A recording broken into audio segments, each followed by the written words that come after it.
Hello, my name is Soumya, and today we'll be discussing about the history of India's monetary policy in this video. So, India's monetary policy architecture has undergone a paradigmatic evolution from colonial liquidity management to a sophisticated framework of flexible inflation targeting. In the next 5 minutes, we will delineate the critical epochs that have shaped India's monetary regime and its transmission mechanisms. Established in 1935 under the RBI Act, the Reserve Bank of India emerged as a statutory authority with the mandate to control note issuance and safeguard monetary stability.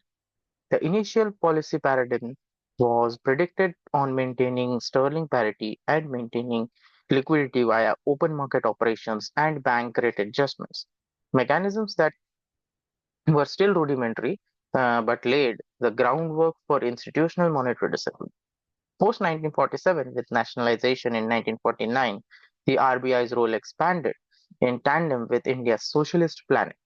Monetary policy became an instrument for credit allocation aligned with 5 year plans. The paradigm emphasized credit rationing and direct intervention through instruments like CRR and SLR, targeting sectoral development. However, these administratively driven measures often encountered issues of fiscal dominance and suboptimal resource allocation.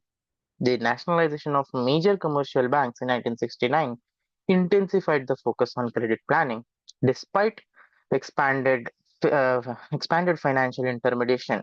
The surge in deficit financing triggered inflammatory pressures, and the RBI's resilience on quantitative instruments CRR and SLR highlighted the challenges in calibrating liquidity to mitigate demand pull inflation while sustaining growth. This era underscored the limitation of direct rate control in a dynamic macroeconomic environment.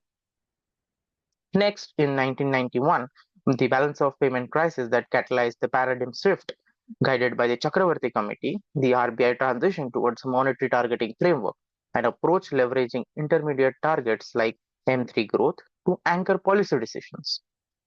This structural reform dismantled the license Raj, ushering in a market based, rule oriented framework that prioritized price stability over discretionary credit controls. Next, in 1998, the RBI adopted a multiple indicator approach to synthesize the macroeconomic and financial signals, credit output, inflation, exchange rates to guide policy stance. This culminated in the landmark shift in 2016 to a flexible inflation targeting framework, where the RBI, through its monetary policy committee, uses a transparent, forward-looking interest channel to anchor inflation expectations with a target of 4% plus minus 2% of tolerance. This framework enhances policy credibility, ensuring that monetary transmission mechanisms effectively balance price, stability, and sustainable growth. From its inception as an instrument of colonial control to a modern regime of flexible inflation targeting, India's monetary policy framework has continuously adapted to evolving into a macroeconomic imperatives. This evolutionary journey, marked by transitions from direct trade control to sophisticated market based instruments, remains pivotal in managing liquidity, anchoring inflation expectations, and underpinning financial stability in a globally integrated economy.